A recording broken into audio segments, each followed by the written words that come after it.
ప్రభును రక్షకుడైన యేసుక్రీస్తు పరిశుద్ధ కలిగిన నామంలో ఈ ఆరాధనకు కూడా వచ్చిన మీ అందరికీ నా యొక్క హృదయపూర్వకమైన వందనాలండి. అందరికి వందనాలు. పక్కన వాళ్ళు కూడా ఇట్లా సేకరించుకోండి. అందరు బాగున్నారని పలకరించుకున్నాను. అట్లా సరే వినండి.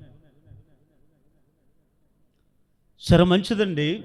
అందరూ ఇంకా బైబిల్ తెరిచి కొద్దిసేపు దేవుని మాటలు విందాం. పరిశుద్ధ గ్రంథంలో మార్కు సువార్త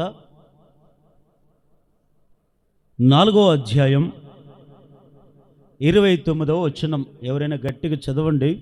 పంట పండినప్పుడు కోతకాలము వచ్చినదని సేద్యగాడు వెంటనే కొడవలి పెట్టి కోయినని చెప్పెను. చాలు, అందరు వినండి. ఇంకా యేసుక్రీస్తు ఈ భూమి మీద ఉన్నప్పుడు ఆయన పరలోక రాజ్యాన్ని వదులుకొని భూలోకములో ఉన్న పాపిష్టి జనమైన మన యొద్దకు ఆయన వచ్చినప్పుడు అనేక రకరకాల ఉపమానాలు చెప్పారు. ఆ ఉపమానాల్లో పరలోక సంబంధమైన ఉపమానాలు ఉన్నాయి, భూ సంబంధమైన ఉపమానాలు కూడా ఉన్నాయి. పరలోక సంబంధమైన ఉపమానాలు ఎవరికి ఎలా చెప్పాలో వారికి చెప్పాడు. భూ సంబంధమైన ఉపమానాలు ఎవరికి ఏ విధంగా చెప్పాలో అర్థమయ్యేటట్లుగా చెప్పాడు. ఇక్కడ యేసుక్రీస్తు వారు ఒక ఉపమానాన్ని చెప్పాడు.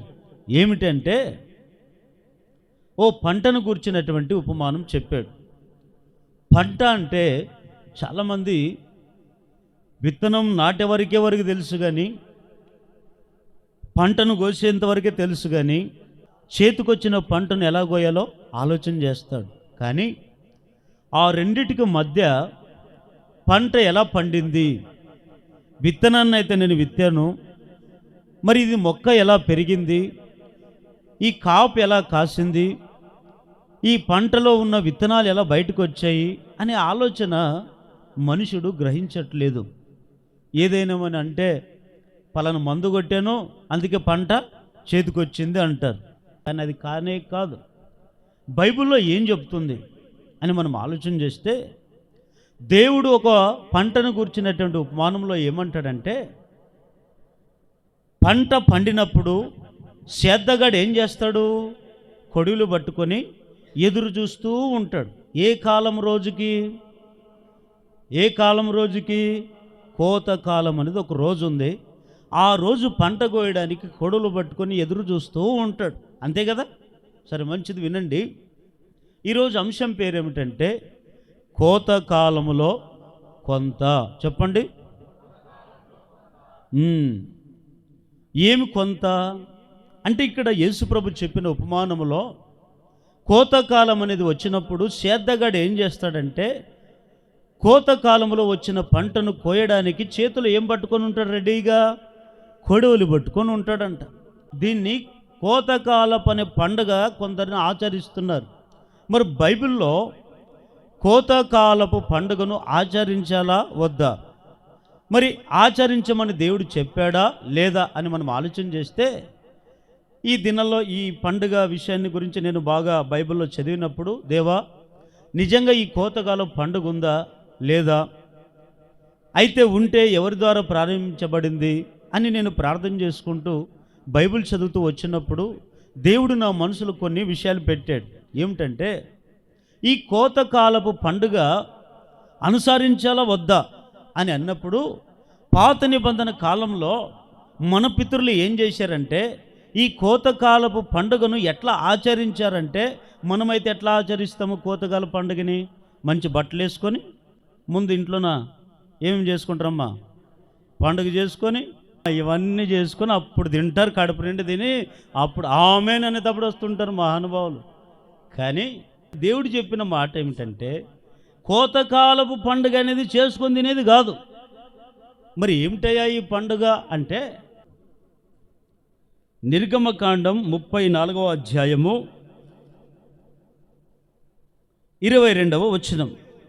మరియు నీవు గోధుమల కోతలో ప్రథమ ఫలముల పండుగను అనగా వారముల పండుగను సంవత్సరమందు పంట కూర్చు పండుగను ఆచరించవలెను. చాలు, ఇది కొద్దిగా వినండి, వివరిస్తాను. మన పితరులు ఎంతోమంది ఈ లోకంలో మనకంటే ముందు బతికిన వాళ్ళ గురించిన వ్రాయబడిన సంగతులు ఇవి. ఏమిటి అయ్యా అంటే, ఆ దినాల్లో ఇశ్రాయేలు ప్రజలందరూ కూడా వారికి పంటలు ఉన్నాయి, పొలాలు ఉన్నాయి, ఎవరికి కావలసిన ఎకరాలు వారికి ఉన్నాయి. అయితే వారు ఎట్లాగా ఆచరించారు? దేవుడు చెప్పిన మాట ఏమని చెప్పాడు అంటే, మోషేకు అహరోనుకి దేవుడు అనేక సార్లు చెప్పాడు, మోషే, ఈ ప్రజలకు తెలియనివన్నీ కూడా నువ్వు తెలియపరచాలని 10 రకాల ఆజ్ఞలు ఇచ్చాడు లేదా? దాన్నే ధర్మశాస్త్రము అంటారు.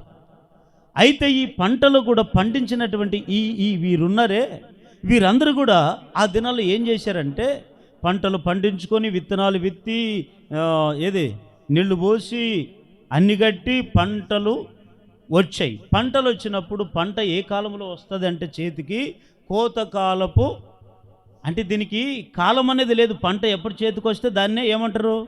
కోతకాలం అంటారు, అంతే కదా. మరి ఎవరు పెట్టిన కాలం ఇది అంటే, మానవుడు పండించే ప్రతి పంట చేతికి వచ్చినప్పుడు దాన్ని కోసే కాలమే కోతకాలము అంటారు, అంతేనా? దీన్ని అర్థం చేసుకోండి. అయితే మరి ఈ పండుగను మనం ఆచరించాలా వద్దా? అదేగా డౌటు. ఎవరికైనా ఇప్పుడు శుభకార్యం జరిగితే వారి కుటుంబంలో ఏముంటుందంటే పండుగ చేసుకుంటారు లేదా? ఇప్పుడు పిల్లల బర్త్డే వచ్చిందనుకోండి, పిల్లల పుట్టినరోజు వచ్చిందనుకోండి, ఆ పిల్లవాడు పుట్టాడని ఏం చేసుకుంటారు? ఇంట్లో పండుగ చేసుకుంటారు, అంతేనా? అది గ్రామంలో ఏదైనా లేదా ఇంకోటి వచ్చిందనుకోండి, గ్రామం అంతా ఏం చేసుకుంటుంది? పండుగ చేసుకుంటుంది. కానీ ఏ రోజు మనుషుడు సంతోషంగా ఉంటే ఆ రోజే పండుగ చేసుకునే దినాలు ఆ దినాల్లో. కానీ ఈరోజు కూడా మనకు దినాల్లో కూడా సంతోషంగా ఉంటే మనకు కూడా ఒక పండుగ లాంటిది, అంతేనా? మానవుడు ఏం చేసుకున్నాడంటే, విత్తనాన్ని విత్తే ప్రతి విత్తనాన్ని బట్టి మొక్క ఎరిగి పెద్దగైనప్పుడు చేతికి వచ్చినప్పుడు దాన్ని కొడవలు తీసుకొని కోసే రోజే దాన్ని ఏమంటారంటే కోతకాలపు పండుగలాగా ఆచరించారు. మరి ఆచరించాలా దీన్ని వద్దా అంటే 100% దీన్ని ఆచరించాలి, దేవుడు చెప్పిన మాట. అయితే మన పితరులందరూ కూడా ఏం చేశారు? పంట పండినటువంటి ఆ పంటలో ఏం చేశారంటే, వారు చేతికొచ్చిన పంటను కొడవలు తీసుకొని వారు జాగ్రత్త కలిగి పంటను పండిన దాన్ని కొడవలితో కోసి కోతకాలం పండుగ చేసేవాళ్ళు. మరి అయితే కోతకాలంలో వచ్చినటువంటి చేతికొచ్చిన ఆ పంటను ఏం చేసేవాళ్ళు వాళ్ళంటే, ఒకే పంటలు ఒకే రోజు రావండి, ఒక్కొక్క పంటను బట్టి ఆ కోతకాలం అనేది ఒకటి వస్తుంది. అయితే వినండి, మన పితరులు ఆచరించారు. ఇంకా ఎవరెవరు ఆచరించారో ఒకసారి మనం ఆలోచన చేస్తే, అవ్వ ఆదముకి ఎంతమంది కుమారులు చెప్పండి? ఎంతమంది? 3. మొదటికి ఎంతమంది? 2 కదా. పుట్టిన ఏకైక కుమారుడు ఎవరు? కయీను. అతని తర్వాత ఎవరు పుట్టారు? ఏబేలు. ఈ కయీను ఏబేలు ఇద్దరు పుట్టిన తర్వాత ఇద్దరు కూడా ఒకే పని చేయట్లే, ఒక్కొక్క పని చేసుకొని బతికారు. కయీను ఏం చేశాడు? చదవండి, ఆదికాండం 4వ అధ్యాయము 2-3 వచనాలు. తరువాత ఆమె అతని తమ్ముడగు ఏబేలును కనెను. ఏబేలు గొర్రెల కాపరి, కయీను భూమిని సేద్యపరచువాడు. కొంతకాలమైన తరువాత కయీను పొలము పంటలో కొంత యెహోవాకు అర్పణ. చాలు, ఇక్కడ వినండి. ఇప్పుడు కయీను ఏం చేశాడు? కయీను ఏం పని చేసుకొని బతికాడు దినాల్లో? వ్యవసాయకుడు. వ్యవసాయం అంటే తనకు పంటినటువంటి పంటను ఏం చేసేవాడు అంటే సేద్యం చేసేవాడు. ఏబేలు గొర్రెల కాపరిగా ఉన్నాడంటే ఆయనకి పంట పొలాలు ఉన్నాయో లేదో అవి రాయబడలేదు. ఇప్పుడు అన్నదమ్ములకుంటే ఈయన కూడా ఉన్నట్టే కదా. అయితే ఇక్కడ కయీను ఏం చేశాడంటే, తన పంటలో పండినటువంటి ఆ విత్తనం విత్తుకున్న తర్వాత కొంతకాలం అయిన తర్వాత కయీను ఏం తీసుకొని వచ్చాడు? కొంత అర్పణ. ఎక్కడ తీసుకొని వచ్చాడు? దేవునికి. ఏ కాలంలో? కోతకాలం, అంటే పంట చేతికి వచ్చినటువంటి కాలంలో కొంత అర్పణ తీసుకొని వచ్చాడు. కొంత అర్పణ తీసుకొని వచ్చి దేవునికి ఇచ్చాడు. కయీను ఏబేలు ఏం తెచ్చాడు చెప్పండి? ఏం తెచ్చాడు? పంటలో పండినటువంటి విత్తనాలు తెచ్చాడా, లేకపోతే తనకున్న మందల నుంచి గొర్రె పిల్లని తెచ్చాడా? కదా. అంటే ఇప్పుడు నువ్వు ఒకటే, కోత కాలము అంటే నీకు దేవుడు సర్వమిచ్చే ప్రతీది దేవునికి దాంట్లో కొంత ఇవ్వాలి. దేవుడు పెట్టిన ఒక నిబంధన. మరి ఇది ఖచ్చితంగా మనం ఆచరించాలా అన్నా అంటే నేను చెప్పే మాట ఒకటే, దేవుని బట్టి చెప్పినటువంటి మాట ఏమిటంటే ఖచ్చితంగా ప్రతి ఒక్క వ్యక్తి నీకు ఇచ్చే ప్రతి దాంట్లోనంతా కూడా ఏం చేయాలా? కొంత. ఎంత? కొంత. కొంత ఎవరికి ఇవ్వాలి? దేవునికి ఇవ్వాలి. ఈరోజు చాలామంది జీవితాల్లో దేవునికి ఇచ్చే అలవాటు లేదు. ఉన్న దాంట్లోనే కొంత దేవునికి ఇద్దామనే ఆలోచన లేదు. ఉన్న దాంట్లోనూ కొంత ఎవరికి ఇస్తారు? సారా కొట్టోనికి ఇస్తారు. ఉన్న దాంట్లోనూ కొంతమందికి ఎవరికి ఇస్తారు? వేరే వాళ్ళకి ఇస్తారు. ఉన్న దాంట్లోనూ కొంత ఎవరికి ఇస్తారు? వడ్డీల వ్యాపారాలకు ఇస్తారు. కానీ ఉన్న దాంట్లో కొంత దేవునికి మాత్రం ఇవ్వరు. ఇదే విచిత్రం. మరి అందరు ఇట్లాగా చేస్తున్నారా? కొందరే అంటే అందరు చేయట్లేదు, అందరు చేస్తున్నారు నేను చెప్పను. దాంట్లో కొంతమంది ఇచ్చేవాళ్ళు కూడా ఉన్నారు. అయితే దేవుడు ఒకరికి ఇద్దరికి చెప్పలేదు. ఇది ప్రతి ఒక్క వ్యక్తి ఖచ్చితంగా అనుసరించాలి, ఆచరించాలి. ఆ కోతకాలపు పంటను నీవు కోసినప్పుడు ఏం చేయాలి తెలుసా? నీకొచ్చిన ధాన్యం కావచ్చు, లేదా నీకొచ్చిన గొర్రె మందలు కావచ్చు, నీకున్న సర్వము ఏదైనా ఉండని దేవుడు నీకు ఇచ్చే ప్రతి యావత్తులో కొంత ఏం చేయాలి? దేవునికి ఇవ్వాలి. ఇది దేవుడు పెట్టిన నిబంధన. అట్లని చెప్పి దేవుడేం అడుక్కో తినేవాడు కాదు. అట్లని చెప్పి దేవుడేం లేనోడు కాదు. ఆయన మనం దరిద్రంగా ఉన్నవాడిని ధనవంతులుగా చేయడానికి ఆయన ఈ లోకానికి వచ్చాడా లేదా? ఆయన దరిద్రుడు కాదు, ధనవంతుడై ఉండి మనం దరిద్రపు స్థితిలో మనం బతుకుతుంటే మనల్ని ధనవంతులుగా మార్చడానికి కొరకు ఆయన దరిద్రుడైపోయాడంట. హల్లెలూయా చెప్పండి, గట్టిగా హల్లెలూయా చెప్పండి. ఆయన దరిద్రుడిగా వచ్చాడు. ఆయన దరిద్రుడైపోయి మనల్ని ఏం చేశాడు? ధనవంతులుగా మార్చాడు. అయితే ఇప్పుడు మనం అందరము ఏం చేయాలి తెలుసండి? దేవుడు మనకిచ్చే ప్రతి దాంట్లో కూడా కొంత ఏం చేయాలి? దేవునికి ఇవ్వాలి. ప్రతి వ్యక్తి నీ యొక్క కష్టార్జితంలో లేదా నీ పండించే పంటలో ఖచ్చితంగా కొంత దేవునికి ఇవ్వాల్సిందే. ఇవ్వకపోతే దేవుడు ఏం చేస్తాడంట అంటివనుకో, నిన్ను ఏపులను ఏ ఒక్క పక్క గుద్దుతాడు, అప్పుడు తినిందల్లా అట్లా అంతే, ఇంకేం జరగదు. అదే అప్పుడు కక్కడం అంటే ఇది కాదు. కక్కడం అంటే సంపాదించిందల్లా కూడా రోగాలకు పెడతాం. సంపాదించిందంతా ఇంకొకటి పోతే ఒక సమస్య ఏమైనా మిగిలిందా? ఏం మిగిలేదు. అదే పెట్టేది. ఎందుకు ఈ సమస్యలు మీకు వస్తున్నాయంటే, ఎందుకు ఇవన్నీ ఆటంకాలు మన జీవితంలో వస్తున్నాయంటే కొంత దేవునికి ఇవ్వడం లేదండి. అందుకే. కానీ ఈ కోత కాలంలో ఖచ్చితంగా ఈ యొక్క పండుగను మాత్రం అంటే నీకు సమృద్ధిగా పండిన పంటను బట్టే పండుగంటే నువ్వు చేసుకొని తినడం కాదు. పండుగంటే నువ్వేదో మంచి మంచి భోజనాలు చేసుకొని తిని ఇంట్లో ఉండడం, కడుపాలు వేసుకొని దేవులు వేసుకొని పండుకోవడం కాదు. పండుగంటేనే నీకు పండిన దాంట్లో కొంత దేవునికి ఇవ్వడం. దాన్నే కోతకాలపు పండుగ. దీనికి ఇంకొక పేరు ఏమిటంటే ప్రథమ ఫలముల పండుగ. చెప్పండి, దీనికి ఇంకొక పేరేమిటి? ప్రథమ ఫలముల పండుగ. హల్లెలూయా. అయితే ఇప్పుడు కయీను కూడా ఏం చేశాడు? దేవుడు తనకిచ్చినటువంటి పంట పొలంలో కొంత దేవునికి ఇచ్చాడు. ఏబేలు కూడా ఏం ఇచ్చాడు? తనకు కలిగిన కొంత దాంట్లో తొలిచూలు ఏదైతే పుడుతుందో, తొలిచూలు ఏదైతే ఆ గొర్రె పిల్ల కానీ మేక పిల్ల కానీ పుడుతుందో, పుట్టిన ఆ గొర్రె పిల్లను ఏం తెచ్చేవాడు? ఎక్కడికి? దేవునికి ఇచ్చేవాడండి. కానీ ఈరోజు దేవునికి ఇచ్చిన తర్వాత కొన్ని సంఘాల్లో వేలం పాటలు వేస్తారు. ఏం వేస్తారు? నీ గొర్రె కానీ, కొంతమంది కోళ్ళు కానీ, కోడిగుడ్లు కానీ, అరటిపండ్లు కానీ, ఇంకా ఎంటికలు తెచ్చిలేదమ్మా. అది భలే సంతోషం అయిపోయింది నాకు. ఎంటికలు తెచ్చిస్తే మరి ఇంకా ఎంటికలు ఎవరు కొనేవాళ్ళు? దాన్ని ఏలం పాట పాడి కొనేవాళ్ళు కూడా ఉన్నారు. ఈ ఎంటికలు బాగున్నాయి, దీనికి ఆ చంపేశారు, ఈ చంపేశారు. కానీ మరి ఇది సంఘాల్లో వేలం పాటలు వేయచ్చా? 100% వేయకూడదు. వేసేవాడు శాపగ్రస్తుడు అవుతాడు. అది సేవకుడు ప్రతి సంఘానికి నేర్పించాలి. వేయకూడదు. యెరూషలేము దేవాలయంలో, దేవుని మందిరంలో, ఆలయంలో ఏం జరగాలి? ఇక్కడ ఆరాధన, ప్రార్థనలు నిశ్చయంగా జరగాలి అక్కడ. కానీ అక్కడ ఆ మందిరంలో ఏం పెట్టారు?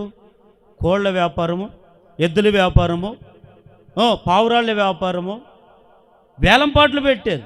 వేలంపాట్లు పడుతున్న ఆ దేవాలయంలో ఉన్నటువంటి ఆ సంఘటన ఎవరు చూశారు? దేవుడు చూసి వచ్చి ఏమన్నాడు? అబ్బా బాబు ఎంత మంచి విశ్వాసులు రైల్లో వీళ్ళకి 100% గిఫ్ట్ ఇవ్వాలరా అన్నాడా? దేవాలయం పాడు చేయడానికి ఎవడరా మీకు హక్కిచ్చింది అని కొరడాలు తీసుకొని కొట్టి ఒక్కొక్కరిని ఈపులు విమానం ఒకటట్లా కొట్టి బయటికి గెంటేసాడు లేదా? నా దేవాలయం ఇది, ఇక్కడ ప్రార్థన చేయాలి, సమస్త జనములకు ప్రార్థన మందిరం ఇది, ఇక్కడ ఆరాధన ఉండాలి, ప్రార్థన ఉండాలి, మనమందరం దేవుని ఘనపరచాలి తప్ప మన ఘనత కొరకు మన వేలంపాట్ల కొరకు కాదు. అందుకే దేవుడు చెప్పిన మాట, నా దేవాలయాన్ని మీరు దొంగల గృహాలుగా మార్చారు. వేలంపాట్లు ఎక్కడో జరగాలి, వేలంపేట రోడ్ల మీద ఎద్దుల సంత మార్కెట్లో ఎక్కడో జరగాలి. కానీ ఈ రోజుల్లో ఏమైపోయింది తెలుసా? సంఘాల్లో కూడా వేలంపాట్లు వేస్తున్నారు. ఈ ఏబేలు కూడా అర్పణ తెచ్చాడు. ఏం తెచ్చాడు? గొర్రె పిల్ల తొలిచూలు ఏది పుడితే అది తెచ్చేవాడు. అది శ్రేష్టమైన ఇచ్చేది కూడా ఎట్లుండాలంటే సినిగిపోయిన నోటు కాదు. నేను ఆదివారం కానుకలు ఇంట్లోకి వెళ్ళి ఎన్నుకున్నప్పుడు తీసుకుని లెక్కేసుకుంటున్నప్పుడు ఒక నోటు అయినా ఒక ముక్క అయినా పోయి ఉంటుంది, సగమైన శనిగి ఉంటుంది, లేకుంటే దాని కలర్ అయినా మహాతల్లులో. అదే సారా కొట్టుకు అది అండి తీసుకుంటాడా? నీ ముఖం చూసుకో ఫస్ట్ పో అంటాడన్నాడా? అదే పోయి బియ్యం కొట్టులో వెళ్ళి నన్ను 1 కేజీ బియ్యం అయినా 100 రూపాయలు చినిగిపోయిన నోటి అంటే తీసుకుంటాడా? పనికి మాలనోడు ఆడే తీసుకోడు. దేవునికి ఎట్లా ఇవ్వాలి అర్పణ? ఇది నేర్చుకోవాలి, మనం నేర్చుకొని బ్రతకాలి. కానీ రోజు కొంతమంది ఈ ఏబేలు కూడా అర్పణ ఎట్టిస్తాడంటే, ఏదైతే తొలుచులు పుడుతుందో తొలుచులు పుట్టినటువంటి గొర్రె పిల్ల కానీ మేక పిల్ల కానీ దేవునికి ఇచ్చాడు. అందుకే ఏబేలును అంతగా దేవుడు ఆశీర్వదించాడు. హల్లెలూయా. కానీ దేవుని బిడ్డలారా, ఇంకా మనం చూసినట్లయితే అక్కడ ద్వితీయోపదేశకాండం 16వ అధ్యాయం 13వ వచనం, నీ కళ్ళల్లో నుండి ధాన్యమును నీ తొట్టిలో నుండి రసమును సమకూర్చినప్పుడు పర్ణశాలలో పండుగను 7 దినములు ఆచరింపవలెను. ఈ పండుగలో నీవును నీ కుమారుడు నీ కుమార్తె నీ దాసుడు నీ దాసి నీ గ్రామములో ఉన్న లేవీయులను పరదేశులను తల్లిదండ్రులు లేనివారు విధవరాండ్లు సంతోషింపవలెను. నీ దేవుడైన యెహోవా నీ రాబడి అంతట్లోనూ నీ చేతి పనులన్నిట్లోనూ నిన్ను ఆశీర్వదించును గనుక యెహోవా ఏర్పరచుకొను స్థలమును నీ దేవుడైన యెహోవాకు 7 దినములు పండుగను చేయవలెను. నీవు నిశ్చయముగా సంతోషింపవలెను. ఏటికి 3 మార్లు అనగా పొంగని రొట్టెల పండుగలోను వారముల పండుగలోను పర్ణశాలల పండుగలోను నీ దేవుడైన యెహోవా ఏర్పరచుకొను స్థలమున నీ మగవారందరూ ఆయన సన్నిధిని కనబడవలెను. వారు వెట్టి చేతులతో యెహోవా సన్నిధిని కనబడక నీ దేవుడైన యెహోవా నీకు అనుగ్రహించిన దీవెన చొప్పున ప్రతి వాడును తన శక్తి కొలది దేవుని మందిరంలోకి నీకు వచ్చిన ఆ పంటను తీసుకొని వచ్చి ఇయ్యవలెను. హల్లెలూయా చెప్పండి గట్టిగా. అంటే ఇక్కడ వీళ్ళు ఏం చేశారు తెలుసా? దేవుడు చెప్పిన నిబంధన. ఈ మోషే అహరోనులు వీళ్ళు వెళ్ళి ప్రజలకి ఇదే చెప్పారు, ఇదిగో ప్రజలారా, దేవుడు మీకు ఇచ్చిన ఆ రాబడిలో, లేదా దేవుడు మీకు ఇచ్చిన పంటలో, దేవుడు మీకు ఇచ్చిన ఆ వ్యాపారంలో, దేవుడు మీకు ఇచ్చిన ఆ ఉద్యోగంలో, దేవుడు మీకు ఇచ్చిన ప్రతి సమస్తములో మీరు ఏం చేయాలో తెలుసా? ఒట్టి చేతులతో మీరు దేవుని సన్నిధికి వెళ్ళకూడదు, దేవుని మందిరానికి ఒట్టి చేతులు రాకూడదు. కొంతమంది వద్దులండి, కానకంటే వద్దులు అనుకోండి, కనీసం బైబిల్ అని పట్టుకురావాలి కదా. కొంతమంది బైబిల్ పట్టుకురాదు. డబ్బు కంటే విలువైనది ఏమిటో తెలుసండి? పరిశుద్ధ గ్రంథం. కానీ నేను చెప్పే మాట ఏమిటంటే, ఈరోజు ఒక పొలానికి వెళితే కొడవలు పట్టుకొని వెళుతావు, లేదా ఒక పనికి వెళితే నీకు ఏం కావాలో ఇవ్వబడిందో దాన్ని తీసుకుని వెళుతావు. ఉద్యోగానికి వెళ్ళేటప్పుడు ఐడెంటిటీ కార్డు లేకుండా వెళ్ళలేవు, లేకుంటే ఉద్యోగానికి పనికి వెళ్ళినప్పుడు తంబు ఎత్తుకేయకుండా నేను ఉద్యోగంలో హాజరు లేవు. మరి దేవాలయం అంటే ఎందుకంత నిర్లక్ష్యం? దేవుని మందిరం అంటే ఎందుకు నీకు అంత అసూయ? దేవుని మందిరం అంటే ఎందుకు నీకు అంత నిర్లక్ష్యం? చూడండి, కొంతమందికి ఒట్టి చేతులతో వస్తుంటారు. దేవుడు కూడా ఏం చేస్తాడు? రే బాబో, నువ్వు ఒట్టి చేతులతో వచ్చావు కనుక నేను కూడా నిన్ను ఎట్లా పంపిస్తాడు? ఎట్లొచ్చావో అట్లే బాగుంటాడు. అదే ఒకవేళ నీవు ఇష్టపూర్వకంగా దేవునికి అర్పణ, దేవుడు నీకు ఇచ్చిన సర్వం సత్యములో, దేవుడు నీకు ఇచ్చే ప్రతి ఒక్క సంపాదనలో, వ్యాపారంలో, ఉద్యోగాల్లో, పంటల్లో, ప్రతి దాంట్లో నీవు కొంత తీసుకొని దేవాలయానికి వచ్చి దేవునికి ఇవ్వగలిగితే అదేం చేస్తాడు? నిన్ను ఆశీర్వదిస్తాడు. హల్లెలూయా. చెప్పండి, గట్టిగా హల్లెలూయా చెప్పండి. మనమందరం కూడా కోతకాలం పండుగలోని చేతికి పంట వచ్చినప్పుడు, పొలానికి చేతికి పంట వచ్చినప్పుడు ఎంతమంది వెళ్తారు పని చేయనికే? ఒకటే వెళ్తావా? భార్య ఒకటి వెళ్తుందా పొలానికి? భర్త ఒకటి వెళ్తారా? ఎందుకు? కోత కోయడానికి, విత్తనాలు విత్తుకోవడానికి ఎంతోమంది అవసరం, అలాగే కోత కోయడానికి కూడా అంతేమంది అవసరమే. ఎందుకు? ఒకరు కోసేది కాదు పంట, అందరు కలిసి కోసేదాన్నే పంట అంటారు. పంటకు వెళ్ళినప్పుడు ఒకరు వెళ్ళవు, అందరు కలిపి నీకు ఇంకొక 100 రూపాయలు ఎక్కువైనా ఇస్తాను, నువ్వు మా చేనికి రా, మా పొలానికి రా అని తీసుకొని వెళ్ళి వారికి పోటీ పెట్టుకుని ఇంకో 100 రూపాయలు ఎక్కువ ఇచ్చి కూడా తీసుకుని వెళ్ళి నీ పంటను కోస్తావు. పంట కోసినటువంటి ధాన్యం అంతా కుప్పేసుకుంటావు. కానీ దీనికి దేవుడు నాకు ఇచ్చాడు కదా, ఈ పంటను దేవుడు నాకు ఇచ్చాడు కదా. ఇది ఎంత చెప్పున్న విత్తనం విత్తేవారికే, విత్తనం విత్తినప్పుడే నీకు కనబడింది, కానీ ఎరిగినప్పుడు చూసావా? చూడండి ఎంత అద్భుతం. ఇది తెలీదు మనుషులకి. విత్తనాలు విత్తారు, విత్తనాలు విత్తిన తర్వాత ఇది ఎట్లా పండింది, ఎట్లా ఇట్లా ఈ పైరైంది, ఎట్లా ఇది పూలు కాస్తుంది, ఎట్లా ఇది కాయలు కాస్తుంది, ఎట్లా ఇది మొక్క పెరుగుతుంది అని ఆలోచన లేదు. దీన్ని వృద్ధి చేసేది ఎవరు? నువ్వా? విత్తనం విత్తేవరకే మన బాధ్యత, దాన్ని పెంచాల్సింది ఎవరు బాధ్యత? అంటే నువ్వు ఒక పని చేస్తే దేవుడు నీ జీవితంలో ఎన్ని పనులు చేసి ఉంటాడు? దేవుని పని ఎక్కువ, నీ పని ఎక్కువ. మనం కష్టం పడుతున్నాం అంతేగాని వృద్ధి చేసేది దేవుడే. హల్లెలూయా. కానీ ఆ వృద్ధి ఎట్లా కలిగిందో ఈ ఆలోచన చేయడం. మనుషులు మాట్లాడుకుంటుంటారు, మీ పొలం ఏం వేసావు? పత్తి వేసాం, బండిందా? అంత అదే పురుగు పడింది అంటుంటారు. నీ చెలం వేసావా? నా చెలం భలే ఉంది అనుకుని అన్నీ తీసుకొని పత్తల్లో వేసుకొని, లేదా మిరపంతా తెంచుకొని అన్నీ తీసుకొని ఇంట్లో పెట్టుకొని అమ్ముకుంటేవి. అమ్ముకున్న తర్వాత కొంత దేవునికి ఇస్తాం అనుకుంటేవే. ఆ కొంత ఇక్కున్నప్పుడు దేవుడు ఏం చేశాడు? నిన్ను చెయ్యి, నీ సొంత ఆలోచనలు ఎంత చేస్తావో చెయ్యి, నా అనుమతి లేని ఎంత ఎదుగుతావో ఎదుగని దేవుడు చూసి ఏం చేస్తాడు? నీ చేతికొచ్చిన పంటను కూడా నీ నోటికి వచ్చే లోపల దాన్ని తీసివేస్తాడు. జాగ్రత్త. హల్లెలూయా. పురుగెందుకు ఆడుతుంది నీ పొలంలో? పురుగెందుకు ఆడుతుంది అంటే దేవుడు నీకు ఇచ్చే స్థితి నీకు లేదండి. కానీ ఈరోజు ప్రతి మనిషి కూడా ఏం చేయాలి తెలుసండి? ప్రతి ఒక్క పంట పొలంలో ఏం చేయాలి? కోతకాలం వచ్చినప్పుడు పంటను కోసి దాన్ని ఏం చేయాలి? ఆ పంటలు కూడా కొంత ఎవరికి ఇవ్వాలి? దేవునికి ఇవ్వాలి. ఏబేలు అనుసరించాడు, కయీను కూడా అనుసరించాడు. కానీ ఏబేలు అర్పణ దేవుడు తీసుకున్నాడు, కానీ కయీను అర్పణ. కానీ మనం అందరం చేతికొచ్చిన ప్రతి పంట దేవాలయానికి తెచ్చి ఇవ్వాలి. ఇది కూడా ఒక పాయింట్ చెప్పి నేను ముందుకు వెళ్తాను. ఇది కూడా ఎవరికి ఇవ్వాలి? ఏ మందిరానికి ఇవ్వాలి? ఏ సేవకునికి ఇవ్వాలి అని మనము ఆలోచన చేస్తే నా సొంత ఆలోచన కాదు ఇది. ఇప్పుడు ఎప్పుడైతే నీవు ఎవరి కిందైతే వాక్యం ఉపదేశం పొందుతావో, ఎక్కడైతే నువ్వు ఆ మాట కూడా చదవండి, ఆ మాట చదివితే మీకు అర్థమవుతుంది. గలతీయులకు రాసిన పత్రిక 6వ అధ్యాయము 6వ వచనం. వాకోపదేశము పొందువాడు ఉపదేశించు వానికి మంచి పదార్థములన్నిటిలో ఏమి ఇవ్వాలి? ఇప్పుడు మనము ఒకటి గలలు చెప్పండి అందరూ. ఇంకా వినండి, ఇక్కడ గలతీ సంఘానికి పౌలు ఏం చెప్పాడు? ఆ మాట మరొకసారి చదవండి, మీకు అర్థమవుతుంది. ఉపదేశం పొందువాడు ఉపదేశించు వానికి మంచి పదార్థములన్నిటిలో ఏమి ఇవ్వాలా? అంటే ఉపదేశం పొందేవాళ్ళు ఎవరు? ఇప్పుడు మనం అందరూ ఉన్నాం కదా, సంఘంలో కూర్చున్నాం కదా. ఉపదేశం పొందేవాళ్ళు అంటే మీరా, నేనా? మీరు కదా. ఉపదేశించేవాడంటే ఎవరు? నేను. ఉపదేశం పొందువారంటే ఎవరు?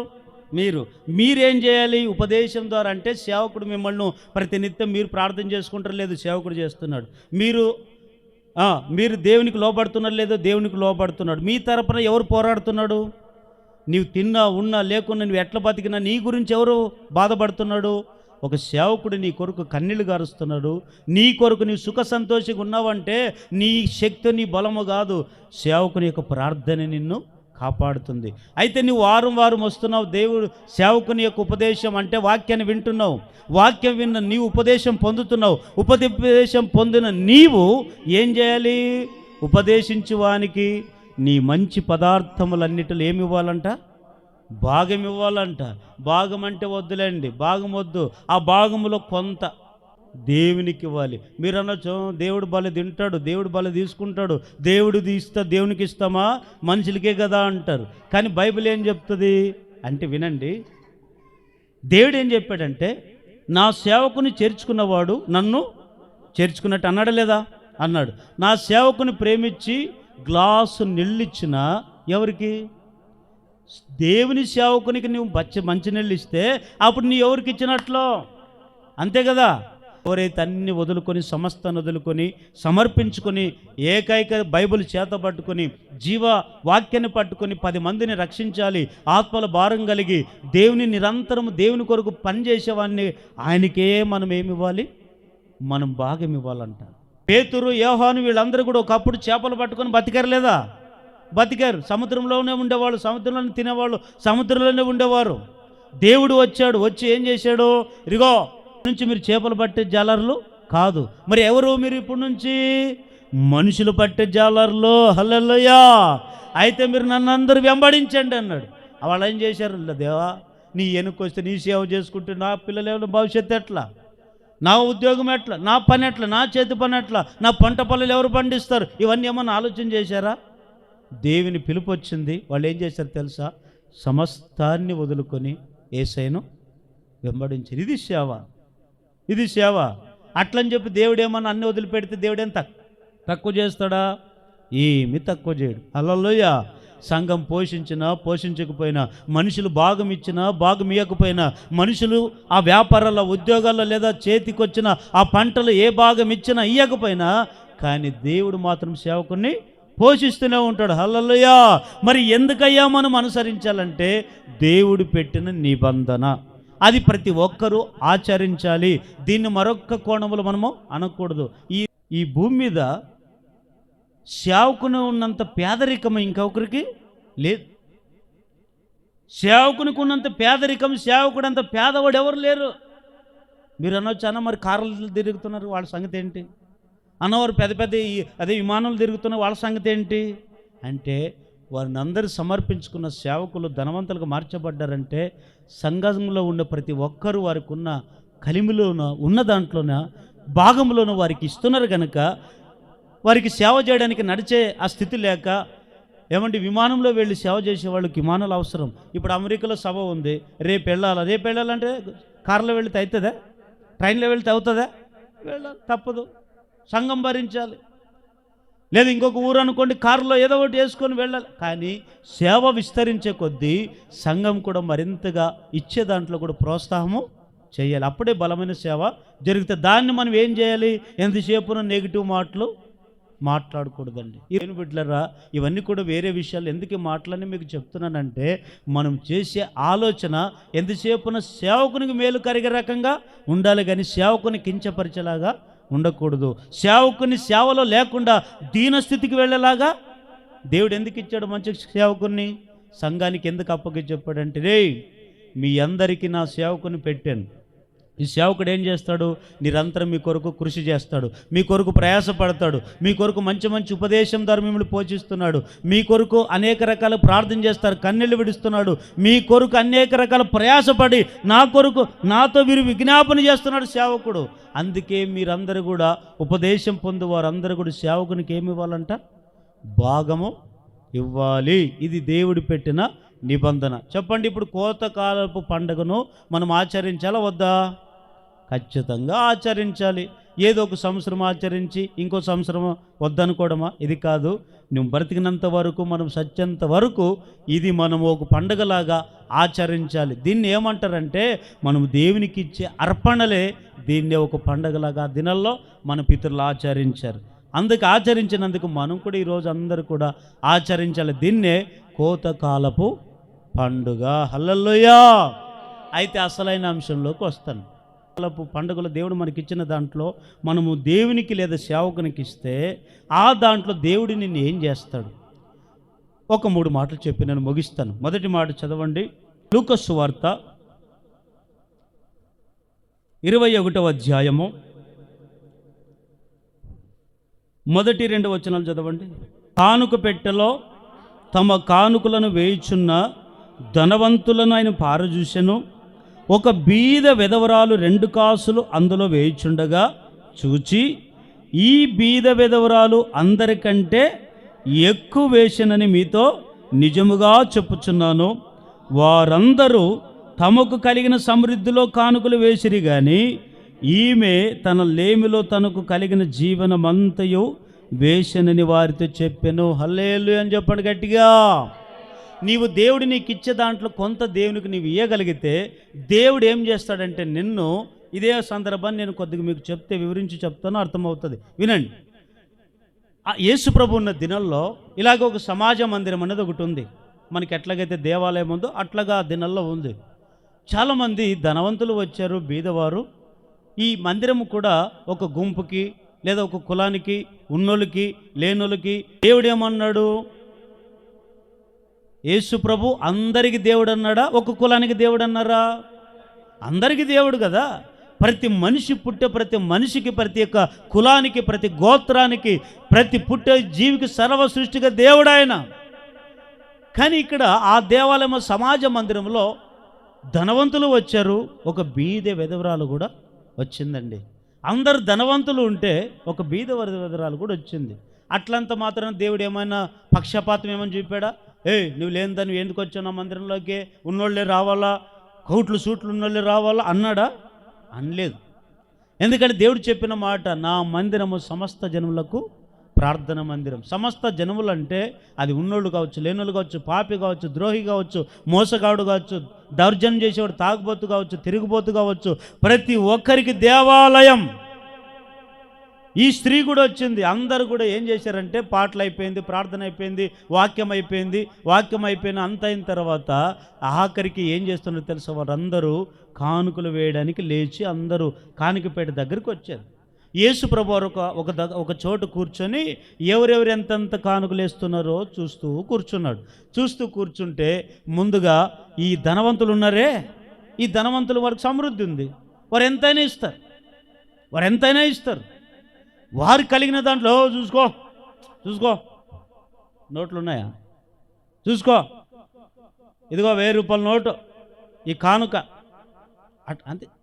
వాక్యం ఏమంటే దేవుడు ఏం చెప్పాడంటే, నీవు ధర్మము చేసేటప్పుడు కానీ కానుక వేసేటప్పుడు నీ కుడి చేతి వేసేది ఎడమ చేతికి తెలియకూడదు, ఎడమ చేతి వేసేది కుడి చేతికి. అంటే దాని అర్థం ఏమిటంటే నీ వేసే కానుక నీ పక్కన వ్యక్తికి కూడా తెలియకూడదు. ఇది ఆ దినాల్లో ఈ ధనవంతులందరూ కూడా కానుకలు పెట్టలో అందరూ చూసేటట్లు వేసారు. ఇట్లా చూసుకో 1000, ఇంకొక ఆయన ఇది తీసుకో 5000, ఇది చూసుకో 10,000, ఇది చూసుకో 20,000, అట్లా వేస్తే అందరు వేసిన తర్వాత ఒక బీద విధవరాలు, భర్త చనిపోయిన స్త్రీ. ఆ స్త్రీ ఏ స్థితిలో బతుకుతుందంటే బీద స్థితి. పనికి వెళితే డబ్బు లేకపోతే లేదు, కూలి చేసుకుంటే డబ్బు లేకపోతే లేదు, ఒక పూట ఉంటే ఇంకొక పూట లేదు. అట్లాంటి స్త్రీ ఏం చేసిందంటే దేవాలయానికి వచ్చి అందరు వేసిన తర్వాత ఆమె వెళ్ళి ఏం చేసింది తెలుసా? ఉన్న 2 కాసులు, పావులాలు అనుకోండి, 2 పావు, ఇది తీసుకొని వచ్చి ఏం చేసింది తెలుసా? ఇట్లా మడుచుకొని వచ్చి ఇట్లా ఏం చేసింది? దేవునికి ఇచ్చింది. ఇట్లా ఇస్తే అప్పుడు దేవుడు చూశాడు, వీరికి ఆ బీద విధవరాలు వేసిన ఆ కానుకలో వేసిన ఆ బీద విధవరాలను చూశాడు, కానుకేసిన ధనవంతుల్ని, ఇద్దరిని చూసి ఇద్దరికి వ్యత్యాసం కనపడింది. దేవుడు ఆయన పై రూపం చూసే దేవుడు కాదు, ఎప్పుడు అంతరంగాన్ని చూసే దేవుడు. నీవు ఎంత ఇస్తున్నావో కాదు, ఏ మనసుతో ఇస్తున్నావు అదే దేవుడు చూస్తాడు. నువ్వు 1,00,000 రూపాయలు ఇచ్చి అందరినీ ఇంకా దౌర్జన్యం చేస్తే బాగుంటుందా? 5 లక్షలు ఇచ్చి సమాజం అందరం కట్టించి నేను అంత గొప్పోడు లేడని దేవుని కంటే గొప్పోడు అనుకుంటే బాగుంటుందా? కాదు. కైనర్పణ అందుకే తీసుకోలేదు. నీవిచ్చే 2 కాసులైనా 2 రూపాయలైనా 5 రూపాయలైనా దేవునికి మంచి మనసుతో సహృదయంతో నీవు ఇవ్వాలి. ఈ స్త్రీ 2 కాసులు ఎప్పుడైతే వేసిందో వెంటనే యేసు ప్రభువు అందరూ చూశాడు. వినండి, ఇదిగో మీరందరూ మీకు కలిగిన ధన సమృద్ధులు మీరందరూ వేశారు, కానీ బీద విధవరాలు లేమిలో అంటే లేకపోయినా కూడా ఇచ్చిందండి. మనట్ల వాళ్ళు అయితే 100 రూపాయల నోటు, ఒక్కొక్కరు విచిత్రంగా ఉంటారు. 500 రూపాయలనేమో ఈ జోబులో పెట్టుకుని ఉంటారు నోట్లు, 100 రూపాయల నోట్లేమో ఈ జోబులో పెట్టుకుని ఉంటారు, చిల్లరేమో 10లో 5లో 20 ఈడు పెట్టుకుని ఉంటారు. మనలో ఎట్లుంటుందంటే పద్ధతులు ఎట్లుంటాయంటే, బాగా తాగే అలవాటు ఉండడు అనుకోండి, అప్పుడప్పుడు వచ్చి ఇంకా తాగే అలవాటుకు పోతే ఈ చెయ్యి ఆ జోబులోకి పోతుంది. 500 రూపాయల నోటు జోబులో ఉంటుంది, ఆ జోబులోకి పోతుంది. అదే 10 రూపాయల నోటు ఇచ్చే నాకు అది తాగిని కాదు మంది అంటే చూసుకో డబ్బులు పెట్టు అంటాడన్నాడా? మనోళ్ళు వెళ్ళి అక్కడ సారా కొట్లకో లేకుంటే ఇంకో దానికి ఇంకో పనికి మాలిన వాటి ఖర్చులకేమో 100 రూపాయలు 500 రూపాయల నోట్లు తీసి ఇస్తారు. లేదా ఇంకో చూడండి, అదే మనం దేవాలయానికి వచ్చి చంద ఎత్తేటప్పుడు కావచ్చు, లేదా దేవునికి ఇచ్చేటప్పుడు కావచ్చు, ఈ చెయ్యి ఎక్కడికి పోదు? 500 రూపాయల నోటు దగ్గరికి పోదు, 100 రూపాయల నోటు దగ్గరికి పోదు. జోబు చూసుకుంటా ఉందే 10 రూపాయలు వేసినాదా స్వామి తీసుకో, ఈ 5 రూపాయలు తీసుకొని అయినా నన్ను నిండారా ఎంతకి 5 రూపాయలకి ఎట్లా దీవించాలంట? ఇట్లా ఈరోజు ఎక్కడ మనం దీవెన పోగొట్టుకుంటున్నామంటే, ఈ స్త్రీ లేమి లేదు ఆమెకి. ఇప్పుడు వస్తే ఇంటికి వెళ్ళి ఏం తెచ్చుకోవాలి? బియ్యము, నూనె, ఉప్పు, కారము, మనకు ఇంత ఉంటే ఇంత ఇవ్వాలా దేవునికి, అంతొట్టి ఇవ్వాలి, ఇంత ఇవ్వాలా? అది వేస్ట్ ఖర్చులు చెప్పు, మేకప్పులు చెప్పు, బట్టలు చెప్పు, కాస్ట్లీ. ఏది 4 రోజులు వేసుకొని 4 రోజులు చినిగిపోయేదానికి ఎంత? 500 కాదు, 2000 అయినా 5000 అయినా ఎన్ని లక్షలు నువ్వు బట్టలు కొట్టుకున్నా ఒకరోజు చినిగిపోక తప్పదు. ఎంత నువ్వు మేకప్లు చేసుకుని ఎన్ని డబ్బులు పెట్టుకుని ఎన్ని వాడినా ఒకరోజు నీ ముఖం నల్లగా కాకుండా అవుతుందే. మరి ఇప్పుడు అదంతా డబ్బంతా నీ వ్యర్థపరుస్తున్నావా లేదా దేవునికి ఇస్తున్నావా? చూడండి, ఒకసారి ఆలోచించండి. ఈ స్త్రీ, ఈమెను చూసి నేర్చుకోండి. వెంటనే యేసు ప్రభు రియాక్ట్ అయ్యి, ఏ ప్రజలారా, మీరందరూ ఉన్న దాంట్లో మీరు సమృద్ధిగా మీరు ఇస్తే ఇదిగో ఈమె లేమిలో వేసింది అని చెప్పి ఏం చేశాడు తెలుసా? ఆమె ఉన్న దాంట్లోనే కొంత దేవునికి ఇచ్చింది. ఆ ఉన్న దాంట్లో ఇచ్చిన ఆ కొంతను ఏం చేశాడు? దేవుడు చూసి అందరికంటే మన దేవుడు ఘనపరిచాడు. గట్టిగా ఒకసారి గట్టిగా చప్పట్లు కొడతా, గట్టిగా హల్లెలూయా. కొద్దిగా నీవు దేవునికి ఇస్తే, కొంత నీకున్న దాంట్లో కొంత దేవునికి ఇస్తే, దేవుడు అందరికంటే నిన్ను హెచ్చిస్తాడు, అందరికంటే నిన్ను గణపరుస్తాడు. ఎవరు నిన్ను గణపరచాల్సిన అవసరం లేదు, ఎవరో నిన్ను పొగడాల్సిన అవసరం లేదు, ఎవరో నిన్ను హెచ్చించాల్సిన అవసరం లేదు. నీవిచ్చే గుణము, మంచి సాత్వికమైన మనసు, ఏమండి, అన్ని రకాల మనుషులు అందరిలో ఉన్నా, ఒంటరిగా ఉన్న, ఎప్పుడు ఒకేలాగా ఉంటే, ఒకే మనసత్వం కలిగిన ఉండి, ఉన్న దాంట్లో నువ్వు మంచి సహృదయముతో దేవునికి నీవు ఇవ్వగలిగితే ఆ కొంతను బట్టి దేవుడు నిన్నేం చేస్తాడంటే ఘనపరుస్తాడు. నీవు 10 మందిలో ఉన్న దేవుడు నిన్ను ఘనపరుస్తాడు, నీ ఊరిలో నిన్ను ఘనపరుస్తాడు, నీ ఉద్యోగంలో నిన్ను ఘనపరుస్తాడు, నీ వ్యాపారంలో నిన్ను ఘనపరుస్తాడు, 10 మంది ముందు నువ్వు తలెట్టుకునేటట్లుగా చేస్తాడు దేవుడు. ఈరోజు నువ్వు తలదించుకుంటున్నావంటే, ఘనపరచబడలేకపోతున్నావంటే కారణం ఏమిటో తెలుసా? నువ్వు చేసే కొన్ని ఘనహీనమైన పనులు ఉన్నాయి. సంఘంలో వస్తావు, మందిరానికి కాదనట్లే, పాటలు పాడుతున్నావు కాదనట్లే, వాక్యం వింటున్నావు కాదనట్లే, ప్రార్థన చేస్తున్నావు కాదనట్లేదు, అన్ని బాగానే ఉంది. కానీ నీకొచ్చే ప్రథమ ఫలములో కొంత దేవునికి. అదేంటయ్యా అంటే దేవుడు తింటాడా, దేవుడు తీసుకుంటాడా అంటే దేవుని కాదే పిచ్చోడా. నీ కొరకు విజ్ఞాపన చేస్తున్న సేవకుని పోషించాల్సిన బాధ్యత అది. నీ కొరకు నిరంతరం శ్రమ పడుతున్న దేవుని ఉపదేశాలు, ఏ వాక్యం చెప్తే వీళ్ళు మారుతారు, ఏ వాక్యాలు చెప్తావు హృదయాలు కరగబడుతుందో అవన్నీ కూడా ఆలోచన చేసేది నీ కట్టుకున్న భార్య కాదు, నువ్వు కట్టుకున్న భర్త కాదు, నీ కన్నిని పిల్లలు కాదు, నిన్ను పోసి ఎవరు కాదు, ఒకే ఒక్కడు, ఆయనే సేవకుడు. ఆయన లేకపోతే నీవు ఈరోజు లేవు. అందుకే ఈరోజు ప్రపంచం అంతా ఏ డే చేసుకుంటున్నారు? Pastors day. తల్లిదండ్రులు లేకపోయినా బతకొచ్చు, ఇంకోరు లేకపోయినా నువ్వు ఉండొచ్చు, సేవకుడు నీకు ఉండాలి. సేవకుని కింద నువ్వు అణిగి ఉండాలి, ఒక కాపరిని అనుసరించాలి. ఈ రోజులు ఎట్లయిపోయిందంటే, సంఘానికి వెళ్ళేది ఒకరి దగ్గర, బాప్తిసం తీసుకునేది ఇంకో దగ్గర, కానుకలు ఇచ్చేది ఇంకొకరికి. అరే నీ ఉపదేశం ఏమిటి?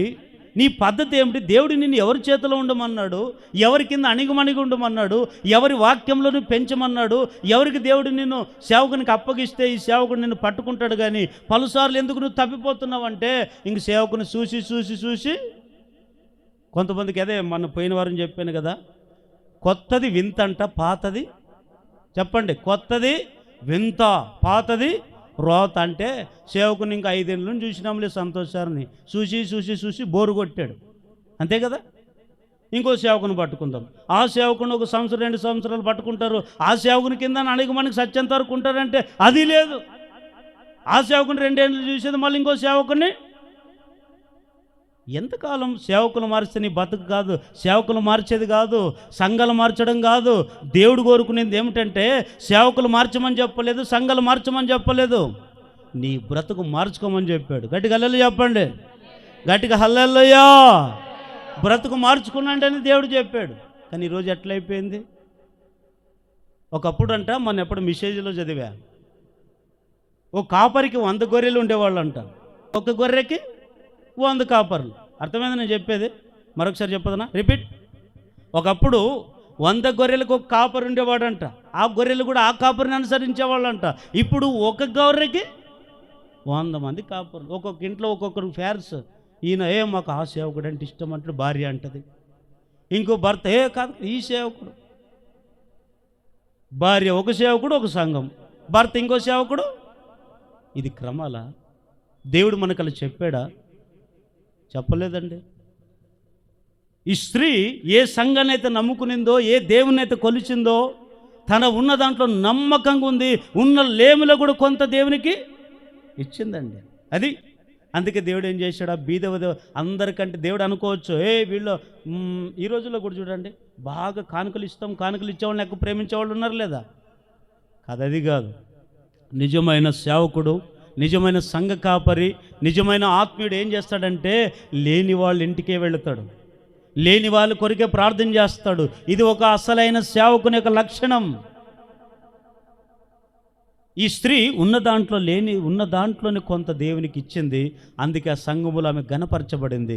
ఉన్న దాంట్లో కొద్దిగా ఎందుకు ఇమ్మంటున్నాడు చదవండి. ఆ మాట కూడా 2 కొరింథీయులకు రాసిన పత్రిక 8వ అధ్యాయం 11 నుంచి చదవండి. సిద్ధమైన మనసు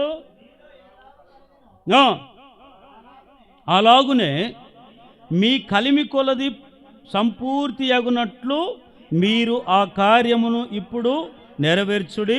ఈ మాట బాగా వినండి. మొదట ఒకడు సిద్ధమైన మనసు కలిగి ఉంటే శక్తి మించింది కాదు, కానీ కలిమి కొలదే ఇచ్చినదే ప్రీతికరమవుతుంది. హల్లెలూయా చెప్పండి, గట్టిగా హల్లెలూయా చెప్పండి. దేవుడు ఎప్పుడు కానీ నీవు ఎంత ఇచ్చావు, లక్షలు ఇచ్చావా, 5 లక్షలు ఇచ్చావా, 1000 ఇచ్చావు, ఇది కాదు. నీవు ఉన్న దాంట్లో ఇచ్చేదే దేవునికి ఇష్టమైందంట. నీవు లేములో ఇచ్చేదే దేవునికి ఇష్టమైందంట. అది ప్రీతికరమైనది అవుతుంది. అందుకే అంటాడు ఇక్కడ పౌలు గారు చెప్పిన మాట, కొరింథీ సంఘమా, మీరు ఇచ్చేది వేలవేల్సిన అవసరం లేదు. దేవుడు కోరుకునేది ఏమిటంటే మీకు కలిమిలో ఇచ్చేదే దేవుడు ఇష్టపడతాడు. కొంతమంది అయ్యో ఉంటే ఇచ్చేవాళ్ళమండి, మా దగ్గర ఏమి లేవండి, ఏమి లేవని చెప్పి కొత్త బట్టలు కొనుక్కుంది మర్చిపోయావా? ఏమి లేదని చెప్పి ఈ చికెన్లు బిర్యానీ తినేది మర్చిపోయావా? ఏమి లేదని చెప్పి ఉపవాసం ఉండమా? చెప్పండి, ఉపవాసం ఉండమా? లేదు కదా. కానీ దేవుని బిడ్డారా, కొంతమంది చూడండి, హాస్పిటల్కి రోగాలు వస్తే లక్షలు పోగొట్టుకుంటారు. అయినా రోగం బాగైందా? అదే దేవుడు ఆయనకు వచ్చి, నువ్వు మందిరానికి వచ్చి చక్కగా ఆరోగ్యం బాగా చేశాడు దేవుడు, నీ చేతి వ్యాపారాన్ని ఆశీర్వదించాడు, నీ పంట పొలను దేవుడు ఆశీర్వదించాడు, అన్ని రకాలుగా దేవుడు నిన్ను ఆశీర్వదిస్తే ఆఖరికి దేవుని దగ్గరికి వచ్చే లోపల ఎంత ఇస్తావు? కాదండి. ప్రథమ ఫలము పండుగ అంటే, కోతకాలపు పండుగ అంటే మనం సంతోషంగా ఉండేది కాదు. మన సంతోషంలో దేవుని సంతోషపెట్టడమే. మనం ఉండే ఆనందంలో సేవకుడు కూడా ఆనందంగా ఉండాలని కోరుకునేదే కోతకాలపు పండుగ. దాన్ని ఆచరించుకోకుండా ఏదో మనం తిన్నామో, మనం మంచిగా చేసుకొని ఉన్నాము అనేది కాదండి. బైబిల్లో ఇంకొక మాట మనం చూసినట్లయితే 2వ రాజుల గ్రంథం 4వ అధ్యాయం 8-9 వచనాలు మీరు చదువుకోండి ఇంటికి వెళ్ళిన తర్వాత. ఇక్కడ ఒక స్త్రీ కనబడుతుంది. ఈ స్త్రీ గురించి చాలాసార్లు మనం విన్నాం. ఎవరి స్త్రీ అంటే, షూనేమి పట్టణమందు ఒక స్త్రీ ఉంది. ఆ స్త్రీకి ఏమని పేరు పెట్టాడు దేవుడు అంటే గనురాలైన. ఏం ఘనత చేసిందామె, ఏం ఘనకార్యం చేసిందామె అంటే ఏమి లేదండి. ఆమె చేసింది ఒకటే. ఏం చేసింది తెలుసా? వ్యర్థమైన ఖర్చులు చేయలేదు, వ్యర్థమైన వాటి మీద మనసు పెట్టలేదు, పనికి రాని వాటి మీద ఆమెకు ఖర్చు చేయలేదు. ఆమెకున్నదా కొద్దిగుందా, అది వచ్చింది దాంట్లో. అప్పుడు ఏం చేసేదంటే వారి ఇంటికి ఒక దేవసేవకుడు వచ్చి పోయేవాడు. ఎవరు తెలుసా? ఎలీషా. ఆ ఇంటికి వచ్చినప్పుడు అల్లా వస్తుంటాడు, అక్కడే ఉంటుంటాడు. అక్కడే ఆమె నీళ్ళు ఇచ్చి నీళ్ళు దాతాడు, 10 రూపాయలు కానుకిస్తే తీసుకుంటాడు, పోతాడు. కానీ భర్తకు సేవకుని మీద అంత ప్రేమ లేదు, కానీ భార్యకు ఉంది సేవకుని మీద గౌరవం. అంటే ఆమె అనుకునింది భర్త కంటే భార్య మంచి విశ్వాసురాలు. భర్తకు చెప్తుంది, అయ్యా యజమానుడా, మన ఇంటికి పాపం భక్తి గల దైవజనుడు ఎలీషా గారు వస్తున్నారు, పోతున్నాడు, మనం ఏం చేయట్లేదయ్యా ఆయన కొరకు. మనకి ఈ ధర్మశాస్త్రంలో సేవకుని కూడా ప్రేమించమని ఉంది కదా, దేవుని తర్వాత దేవుడు అంటువాడు కదా సేవకుడు. మరి ఆయనకి మనం ఇవ్వాలి కదా, ఆయన ప్రేమించాలి కదా, ఆయన బాగు చూసుకుంటే కదా మనం బాగుండేది అనుకొని ఏం చేసింది తెలుసా, భర్తకు చెప్పింది, ఆయన ఇప్పటి నుంచి వస్తే మనం ఇక్కడే మనం ఉండే ఒక చిన్న గది కట్టిద్దాం, ఆ గదిలో ఏమేమి పెడదాం, ఆయన కొరి ఏమేమి అవసరం పడుతుంది, పండుకునికి మంచం, ఆ ఇంట్లో చీకటి ఉండకూడదు కదా, ఒక దీపం పెడదాం, ఇంకా ఒక బల్ల పెడదాం. బల్ల ఎందుకు, ప్రార్థన చేయడానికి. ఇవన్నీ కూడా పెట్టాలి కదా సేవకునికి, ఇవి అవసరం కదా అని చెప్పి భర్తకు చెప్తే భర్త కూడా సరేలే మంచిదేలే, నీకు ఇన్ని తెలియంది ఏముంది అన్నాడేమో ఆ దినాల్లో. కానీ మొత్తానికి భర్త కూడా భార్య మాటిని ఏం చేశారు, ఇద్దరు కలిసి భార్య భర్తలు ఎలీషా పడుకోవడానికి ఒక చిన్న గది, ఉండడానికి ఒక గది, ఆ గదిలో పడుకోవడానికి ఒక మంచము, ఆ గదిలో ఉండడానికి వెలుగుగా ఉండడానికి ఒక దీపము, దీపంకి ఒక బల్ల, పీట, ఇవన్నీ కూడా పెట్టి ఏర్పాటు చేసిందంటే ఈరోజు మనకు ఉన్న దాంట్లో దేవుని అంతేంటికి ఇంకా ఆడొస్తే సేవకుడు, సార్ నమస్తే, నమస్తే, నువ్వు అట్లే వెళ్ళు, నేను ఇట్లే వెళతా, నువ్వు తూర్పుకి వెళితే, నువ్వు ఉత్తరంకి వెళితే నమస్తే సార్ అంటారు. అంటే ఈరోజు కొందరు చేసే సేవకులను బట్టి ఈరోజు నీతిమంతుడి సేవకుడిని ఒక ఘాటికి కట్టేస్తారు, పనికిమాల సేవకుని కూడా. కానీ యోహాను గారు అంటాడు, ఎవరిని బడితే వారు సేవకులుగా గౌరవించకపోయినా వారు ఆత్మీయతను బట్టి ఆత్మను పరీక్షించి వారిని గౌరవించండి అన్నాడా లేదా. వీరు నిజమైన సేవకులైతే పోషించండి. ఆ స్త్రీ అలాగే చేసిందండి. చేసి మొత్తానికి బల్ల అవన్నీ పెడితే ఆమె విశ్వాసం చూసినటువంటి సేవకులు ఆమెకి ఏం చేశారు తెలుసండి, అప్పటి వరకు ఆమెకు సేవకునికి మంచి మంచి ప్రతిఫలం ఇచ్చింది, అంత గౌరవం ఇచ్చింది. వచ్చినప్పుడు పోయినప్పుడల్లా సేవకునికి వచ్చినప్పుడల్లా ఆమె నుంచి బతుకుతున్నాను నేను, నా సేవకుడికి ఉంటే నన్ను వేస్ట్, అసలు మీకు ఏం మేలు నేను తింటున్నాను, తండ్రి తింటున్నా, కడుపు నుంచుకుంటున్నా, పోతున్నాను, కానీ మీకు ఏముందో లేదో, ఏం కొద్దు ఉందో లేదో అడుగుదాం అనుకొని ఆఖరికి ఎలీషా అంటాడు, గెహాజీ వెళ్ళు, వచ్చినప్పుడల్లా మీకు అన్నం పెడుతుంది, ఇష్టం ఏది కోరుకుంటే అది పెడుతుంది మనకు, వెళ్ళు అడుగు, ఏం కొదవ ఉందా అడుగు, ఆమెకు అడుగు.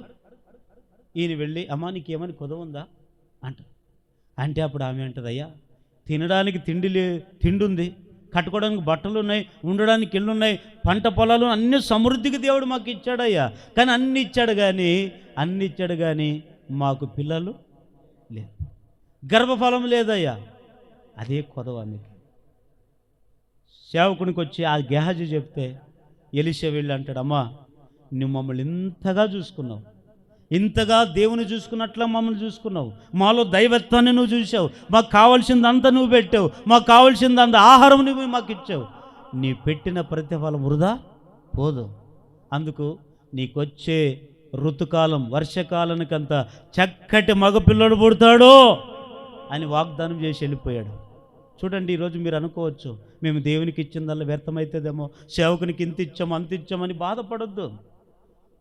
ప్రతి ప్రయాసకు దేవుడు ఇస్తాడు, ప్రతిఫలాన్ని ఇస్తాడు. ఈరోజు రేపు అనేది కాదు, కొంత సమయం దేవుడు మనకి ఇచ్చాడు కదా, ఆ సమయంలో నీవెంతైతే దేవునికి ఇచ్చావో అంతకి 4 ఇంతలుగా దేవుడు నీకు ఇస్తాడు. అదే సారా కొట్టడానికి వెళ్ళి తిరిగి ఇస్తాడా? రోగం ఇస్తాడు. ఏమిస్తాడు? తాగుతావు, తాగి తాగి తాగి తాగి కిడ్నీలు పోగొట్టుకుంటావు, అంతేనా? గుండె జబ్బు తెచ్చుకుంటావు, ఊపిరితిత్తులు పాడైపోతాయి, వాడిచ్చేది అది బహుమానం. హాస్పిటల్కి పోతావు, హాస్పిటల్కి పోయి వాడు అంత ఇస్తావు, అంత చేస్తాడు, ఎంత చేసినా వాడిచ్చేది ఏం బహుమానము? ఇంకొక రోగం అంటిస్తాడు. ఇవన్నీ వృధా కదా. మరి అది దేవునికి ఇవ్వండి. దేవునికి ఇస్తే దేవుడు ఏమిస్తాడు? నీకు ఆరోగ్యం ఇస్తాడు, ఆనందం ఇస్తాడు, సమాధానం ఇస్తాడు, నెమ్మది ఇస్తాడు, బలమునిస్తాడు, ధైర్యమునిస్తాడు. నీకు ఎలా బ్రతకాలో అవన్నీ సమస్తాన్ని నా దేవుడిచ్చునుగాక. గట్టిగా ఆమేన్ చెప్పండి. ఆ స్త్రీ అలాగే చేసింది. ఆమె చూసుకునే విధానాన్ని బట్టే ఆమె పేరు ఏమని రాయబడింది తెలుసా? గనురాలైన ఆ సంఘములో ఒక బీద విధవరాల్ని అందరి ముందు ఏం చేశాడు? గణపరిచాడు. ఈ స్త్రీని కూడా ఏం చేశాడు? గణపరిచాడు. నీవు నేను గణపరచబడాలంటే ఎవరో కోరుకుంటే మనం కోరుకుంటూ వచ్చేది కాదు ఘనత, ఎవరో పొగిడితే వచ్చేది కాదు ఘనత, ఎవరో ఇస్తేది వచ్చేది కాదు ఘనత. నీవెక్కడ పెంట కుప్పలో పడిన నిన్ను, కుక్క వలె తిరిగే నిన్ను, పంది వలె పొరలే నిన్ను, ఎక్కడెక్కడో చెడు జీవితాన్ని జీవించిన నిన్ను పనికొచ్చే పాత్రగా నా దేవుడు మలుచునుగాక. ఆ స్థితి నువ్వు చూచుదువుగాక. అయితే ఏం చేయాలి? మనకొచ్చే ప్రథమ ఫలములన్నిటిలో దేవునికి కొంత ఇవ్వాలి. మొదటిది కొంత మనము దేవునికి ఇస్తే ఒకటి దేవుడు నిన్ను ఘనపరుస్తాడు. రెండో మాట 2 కొరింథీయులు రాసిన పత్రిక 9వ అధ్యాయము 5, 6, 7 వచనాలు చదవండి గట్టిగా, త్వరగా. లోగడ ఇచ్చేదమని మీరు చెప్పిన ధర్మము పిసినారితనముగా ఇయ్యక ఎట్లా ధారాళముగా ఇయ్యవలనని చెప్పి సహోదరులు మీ యొద్దకు ముందుగా వచ్చి దానిని జమ చేయుటకై వారిని హెచ్చరించుట అవసరమని తలంచి తిని, కొంచెముగా విత్తువాడు కొంచెం పంట కోస్తాడు, సమృద్ధిగా ఎత్తువాడు సమృద్ధిగా పంట కోయునని ఈ విషయమై చెప్పవచ్చును. ఇక్కడ 7వ వచనం చదవండి. సణుగు కొనక బలవంతము కాక ప్రతివాడు, ఎవరు? ఒకరా ఇద్దరా కుటుంబ? కాదు, ప్రతి వాడును తన హృదయములో నిశ్చయించుకునే ప్రకారము ఇయ్యవలెను. దేవుడు ఉత్సాహముగా ఇచ్చువానిని ప్రేమించును. ఒకసారి గట్టిగా మీరు 2 చేతులతో గట్టిగా చప్పట్లు కొట్టండి, గట్టిగా హల్లెలూయా. రెండవది ఏమిటంటే, ఎవరైతే దేవునికి మనకు కలిగిన దాంట్లో కొంత ఇస్తే ఏం చేస్తాడంట? దేవుడు ఉత్సాహంగా ఇచ్చువాని ఏం చేస్తాడు? ప్రేమిస్తాడు. అందరు వినండి, ఇది కూడా విలువైన పాయింట్. ఈరోజు దేవుని ప్రేమ మన అందరికీ అవసరమా వద్దా? వినండి, అవసరమా వద్దా? అవసరమన్న వాళ్ళు గట్టిగా మరొకసారి గట్టిగా అల్లేలు ఏం చెప్పండి. మాకు దేవుని ప్రేమ వద్దు, మనుషుల ప్రేమ కావాలన్న వాళ్ళు అల్లేలు చెప్పండి.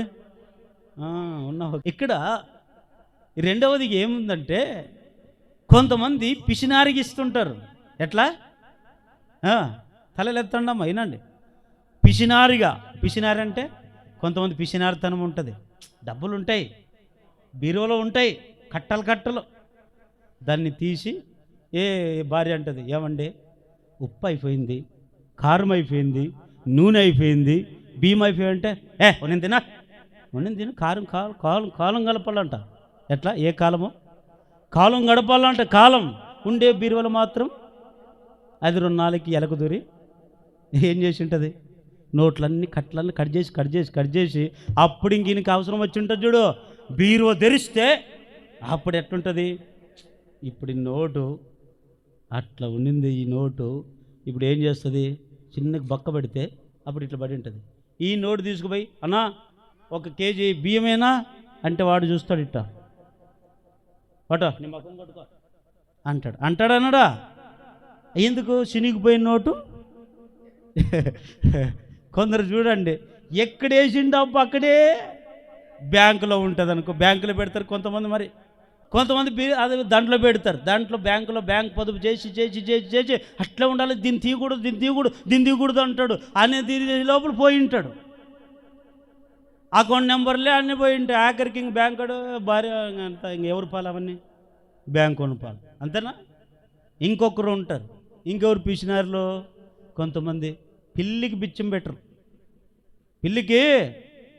పెట్టరు. ఏం చేస్తారంటే అప్పుడు ఇంక మేమే తినాలా, మేమే ఉండాలా, మేమే బతకాలా, మేమే చేయాలా అంటుంటారు.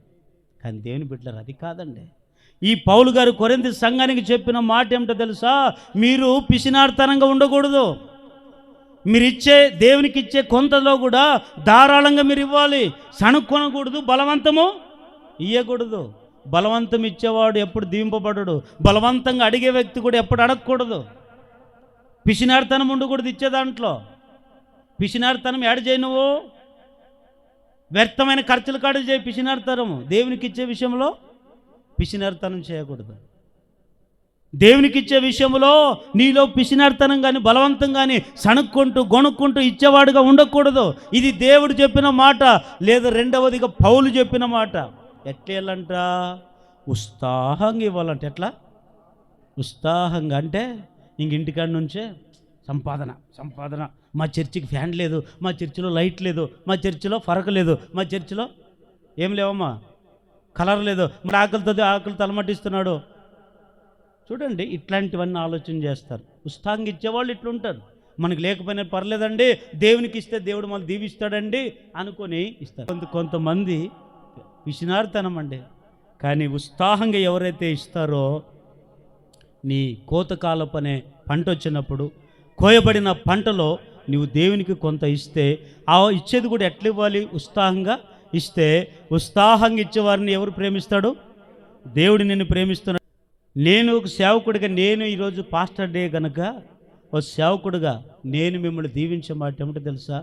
మనుషుల ప్రేమ మీకు దూరమైంది, అన్నదమ్ముల ప్రేమ మీకు దూరమై ఉండొచ్చు, అక్క చెల్లెల ప్రేమ మీకు దూరమై ఉండొచ్చు, సొంత ప్రాణ స్నేహితుల ప్రేమ మీకు దూరమై ఉండొచ్చు. ఓ సేవకుడిగా నేను చెబుతున్నా, దేవుని ప్రేమ మీ దగ్గరే ఉంది, ఎక్కడ దూరం కాలేదు. ఎవరు నిన్ను ప్రేమించినా ప్రేమికపోయినా దేవుడు నిరంతరం నిన్ను ప్రేమిస్తూనే ఉన్నాడు. ఈరోజు ఆ ప్రేమ నీకు కావాలా వద్దా? కానీ దేవుని ప్రేమ కోరట్లేదు ఇప్పుడు రోజుల్లో. మనుషుల ప్రేమలు చూస్తున్నారు. కానీ బైబిల్ ఏమంటుంది? మనుషుల ప్రేమ స్థిరమైనది. ఈరోజు అంటారు, పేతురు కూడా అన్నాడు, దేవా ప్రభువో బోధకుడో ఎవరైనా ప్రాణం పెట్టినా పెట్టకపోయినా నేనుంటాను తలుసుకునైనా, నేను మట్టము ఎప్పుడు నేను చెయ్యి విడువు నీ కొరకు ప్రాణం పెడతా. ప్రాణం ఏంటికి ముందు అబద్ధాలు చెప్పేది మానేరానాలు దేవుడు. చూడండి, కొంతమంది దేవునికి తెలిసే ఏమన్నాడు, ఏ పేతురు, నీవు నన్ను అప్పగించినప్పుడు సిలువకి ఎత్తుకునేటప్పుడు నీవేం చేస్తావు తెలుసా? నన్ను పట్టుకుపోయినప్పుడు నీవు నన్నెవరో తెలియదని 3 సార్లు అబద్ధాలు చెప్తాను. అంతటింటికి నీకు మీసు మీలేస్తావు, పడేందుకు జరుస్తావు? కొద్దిగా ఆగు, ఇప్పుడు కాదు నీది, ఎప్పుడో నన్ను పట్టుకొని పోయినప్పుడు నేనకేం ఏడిస్తుంటావే. ప్రేమ భలే విచిత్రంగా ఉంటుంది. ఈ ప్రేమలు ఎట్లాంటివంటే, నా జీవితంలో జరిగిన సంఘటన చెప్తానేనండి. ఒక అక్క బాగా ప్రేమిస్తుందంట. అంటే మరి అట్లా అనుకునేది, మరి అట్లా కాదు. ప్రేమ అంటే అదే కదా, దేవుని ప్రేమ. ఈ సేవకుడు ఎట్లా బతుకుతాడు? ఈ సేవకుడు అన్నీ వదిలిపెట్టుకున్నాడే, అన్నీ చేసుకున్నాడే, అన్నీ ఇట్లు బతుకుతున్నాడే, ఎట్లా బతుకుతున్నాడు కుటుంబాన్ని, ఇదే ఆలోచన చేస్తుందంట. ఎప్పుడు ఇదే ఆలోచన. ఫోన్ చేసినప్పుడు ఇట్లా అంటుంటుంది, సార్ నువ్వు ఎట్లా బతుకుతావు, ఎట్లా లేదు, ఎట్లా బతుకుతావు, ఇట్లా లేదు అంటుంటుంది. అంటుంటే ఒకసారి పిలిపించింది, ఎప్పుడో కరోనా అయిపోయినాక ఒకసారి ఇంటికి పిలిపిస్తే పోయాను. సార్ అర్జెంటుగా నువ్వు మా ఇంటికి రావాలా, ఇంక దేవుడు నన్ను దర్శనం చూపించాడు, ఇదిగో దేవుడు నాకు ఇంత కానుకి ఇయ్యాలని పెట్టినాడు, అందుకు చెప్పినాడు, నువ్వు ఖచ్చితంగా పొద్దున్నే 7 కల్లా మా ఇంట్లో ఉండాలనింది.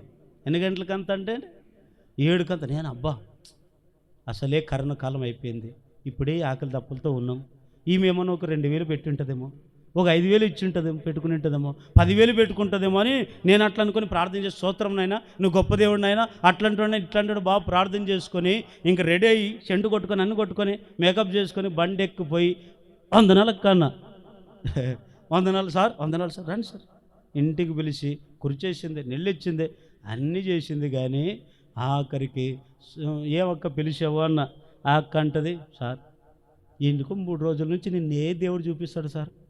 మరి చూపించాం మంచిదే కదా అన్న. దేవుడు నిన్నే చూపిస్తాడు మంచిదే కదమ్మా, ఇంకెక్కడ దొరకలు ఇట్లా విశ్వాసులు ఒక 50 మంది ఉంటే నాకు ఎంత ధన్యుండేనమ్మా అని నేను సరే అని చెప్పి మొత్తానికి, సార్ నేను చూసినప్పుడు అలా బాధ అనిపిస్తుంది సార్. అదే అంటది కానీ కానికి ఇదే.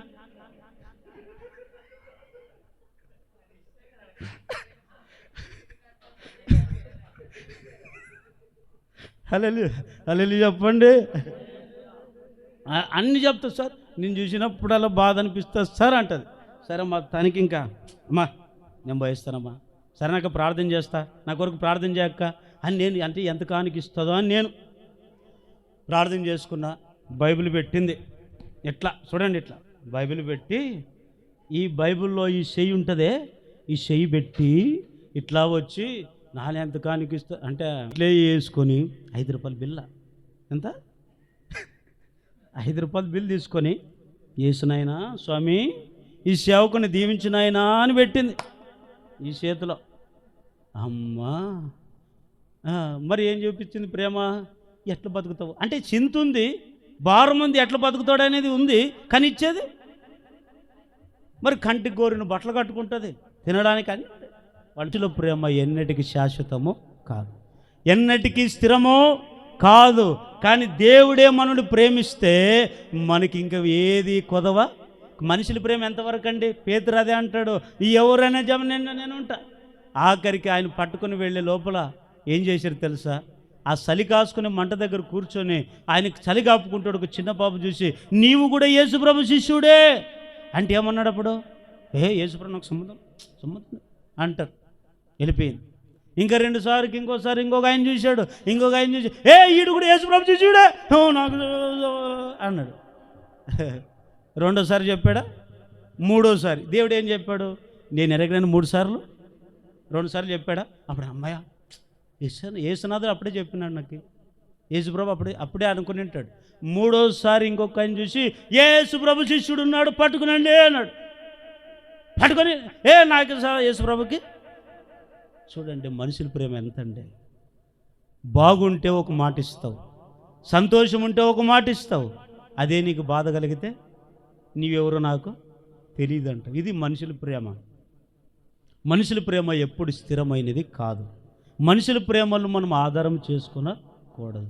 మన ప్రేమ ఎవరిదంటే ఎంతసేపు ఉన్న దేవుడైతే శత్రులను ప్రేమిస్తాడు, ఇంకా రోగులను ప్రేమిస్తాడు, పాపులను ప్రేమిస్తాడు. ఎంతటి ఘోరమైన పాపినైనా దేవుడు నిన్ను ఇది దేవుని ప్రేమ. మనమైతే ప్రేమిస్తావా? వాడు నాకేం బట్టలు నానేం పెట్టాను, ఆయన నాకేమి నాయనేమి ఇవ్వాలి, ఆయనేమి నాకు అంటామా లేదా? కొలతలు వేసుకుంటామా లేదా? కొలతలో ఆయన నాకు బట్ట పెట్టలేదు నేను ఎందుకు పోవాలా ఆ పెండ్లికి అంటది ఈమె. ఎవరు? ఇంట్లో ఉండే ఆమె. మా అమ్మ నాయన కమ్ములు చెప్పలేదు నేను ఎందుకు మా అమ్మ మాట వినాలంటది ఈమె. చూడండి ప్రేమ ఎక్కడండి. కానీ బైబిల్లో ఒక ఆయన్ని దేవుడు ప్రేమించాడు. ఎవరిని తెలుసా? ఎవరైనా ఒక ధనవంతుడిని దేవుడు ప్రేమించాడు. నేను ఆ మాట చదివినప్పుడల్లా భలే విచిత్రం అనిపిస్తుంటుంది. ఎవరు ఆ ధనవంతుడు అంటే, మిగులు ధనం కలిగిన వాడు ఒక ఆయన మార్గంలో వెళుతుంటే పరిగెత్తుకొని వచ్చి బోధకుడా అన్నాడు.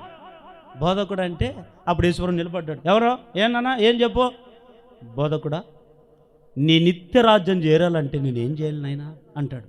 నిత్యరాజ్యం అంటే పరలోక రాజ్యం చేరాలంటే నేనేం చేయాలి నాయనా భూమి మీద బతికినప్పుడే అంటాడు. యేసుప్రభు ఏమన్నాడు? బాబు నువ్వు ధర్మశాస్త్రం చదవలేదా? ధర్మశాస్త్రం 10 ఆజ్ఞలు లేవా? ఆ 10 ఆజ్ఞలు నువ్వు చదివేవా అంటాడు. నేను చిన్నప్పటి నుంచి చదివాను, చిన్నప్పటి నుంచి ఇవన్నీ పాటించాను. ఒకరి మీద అబద్ధ సాక్ష్యాలు చెప్పలేదు, దొంగతనం చేయలేదు, మోసం చేయలేదు, వాళ్ళు ఏమనలేదు, వీళ్ళు ఎవరిని ఏమనలేదు. ప్రభా నేను నీతికి బ్రతికనైనా చిన్నప్పటి నుంచి అంటాడు. చిన్నప్పటి నుంచా? ఓకే రైట్ అని చెప్పి ఏమంటాడు తెలుసా? ఆజ్ఞలు పాటిస్తున్నాడు, ధనము బాగానే ఉంది, డబ్బు ఆస్తంతులు బాగానే ఉన్నాయి. కానీ యేసు ప్రభు పరీక్ష చేశాడు. ఒక మాట ఏమన్నాడు తెలుసా? నాయనా అయితే నీకు పరలోక రాజ్యం కావాలంటావు కదా, ఈ భూమి మీద 10 ఆజ్ఞలు పాటించింది నువ్వే నా కళ్ళకు కనపడ్డావు. ఇక నువ్వు మీద వెళ్ళి ఏం చేస్తావంటే నేను చెప్పినట్లు చేయి. ఏం చేయాలి ప్రభా అన్నాడు. ఏమి లేదు, నీ కలిగినదంతా అమ్మి ఎవరికి పంచిపెట్టమన్నాడు? బీదలకు పంచిపెట్టి నన్ను వెంబడించు, అప్పుడు నీకు పరలోకంలో ధనం కలుగుతుంది అంటాడు. చదవండి మాట. మార్కు సువార్త 10వ అధ్యాయం 21వ వచనం. చూచి అతన్ని ప్రేమించి ఏమన్నాడు? నీకు ఒకటి కొదవ ఉంది. ఏం చేశాడు తెలుసా ఈ వ్యక్తికి?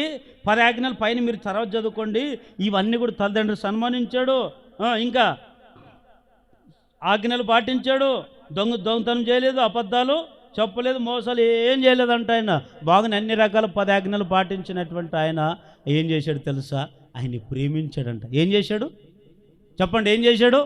ప్రేమించి అంటాడు, నీ కలిగినవన్నీ కూడా అమ్మి నన్ను వెంబడించాలి. ఆ అమ్మిని కూడా ఎవరికి పంచిపెట్టమన్నాడు? చెప్పండి, ఎవరికి పంచిపెట్టమన్నాడు?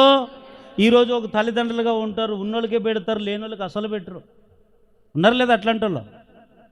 కొంతమంది ఉంటారు, లేనోళ్ళకి పెట్టమని దేవుడు చెప్పింటే ఉన్నోళ్ళకే అది ఏమంటే వాళ్ళు పలానా రోజు నాకు పెట్టారు, నేను వాళ్ళకి పెట్టాను. ఇది మంచిదే కాదనలేదు. దీనికంటే ముందు లేనోళ్ళకే మనము పెట్టాలంట. వ్యక్తిని ఏం చేశాడు తెలుసా? దేవుడు ప్రేమించాడంటే వ్యక్తిని. ఈరోజు మనం కూడా దేవుడు ప్రేమిస్తున్నాడండి. ఆయన ప్రేమ గొప్పది, ఆయన ప్రేమ కనికరం కలిగినది, ఆయన ప్రేమ దయ చూపించేది, ఆయన ప్రేమ ఎంతటి ఘోరమైన పాపినైనా క్షమించే ప్రేమ. కానీ మన ప్రేమ ఎట్లాంటిది? కొలతలు పెట్టుకునే ప్రేమ. నువ్వు మోసం చేసావు, నేను నేను మోసం చేస్తా. నువ్వు నా మీద స్వార్థం చూపించావు, నేను నీ మీద స్వార్థం చూపిస్తా. నువ్వు నన్ను పలానా రోజు ఈ మాట అన్నావు, నేను నిన్ను అంటాను. నీవు పలానా రోజు నువ్వు అట్లా చేసావు, నేను ఇట్లా చేస్తాను. అది మనుషుల ప్రేమ. కానీ దేవుని ప్రేమకి మనుషుల ప్రేమకి ఎంత తేడా ఉందా లేదా? కానీ వాక్యం అంటుంది, మొదట ఆయన మనల్ని ప్రేమించాడు కనుక మనము ఆయన్ని ప్రేమిస్తున్నాం. ఆయనే మనల్ని ప్రేమించకపోతే మనకు ప్రేమ ఏమిటో తెలియదు. ఈరోజు దేవుని ప్రేమ లేదు మనుషుల్లో. మనుషుల ప్రేమలో ఒక మాయలో పడిపోయి, మనుషుల ప్రేమలే శాశ్వతమని, మనుషుల ప్రేమల్లోనే మునిగిపోయి మనుషుడు ఏమైపోతున్నాడంటే మనుషులు నమ్ముకొని మోసమైపోతున్నారు. మోసమైపోయి అందరూ అయిపోయిన తర్వాత ఆఖరికి వచ్చి ఏడ్చుకుంటూ దేవాలయానికి వచ్చి, దేవా పలానా నమ్ముకున్నాను, పలానా నమ్ముకున్నాను, ఇంత చూడండి, ఇట్లాంటి బాధల్లో పడుతుంటారు. కానీ దేవుని బిడ్డలారా, ఒకటి ఈ కోతకాలపు పండుగలు మనం నేర్చుకునేది ఏమిటో తెలుసా? నీకు కలిగిన ఆ కోతకాలపు పంటలు కొంత దేవునికి నువ్వు ఇస్తే, రెండవదిగా దేవుడు నిన్ను ఏం చేస్తాడు? ప్రేమిస్తాడు. ఏం చేస్తాడు? ప్రేమిస్తాడు. దేవుడు మిమ్మల్ని అందరూ కూడా ప్రేమించునుగాక. ఆయన ప్రేమ ఎట్లాంటిది తెలుసా? శాశ్వతమైన ప్రేమ. ఏ ప్రేమ అయింది చెప్పండి? ఏ ప్రేమ?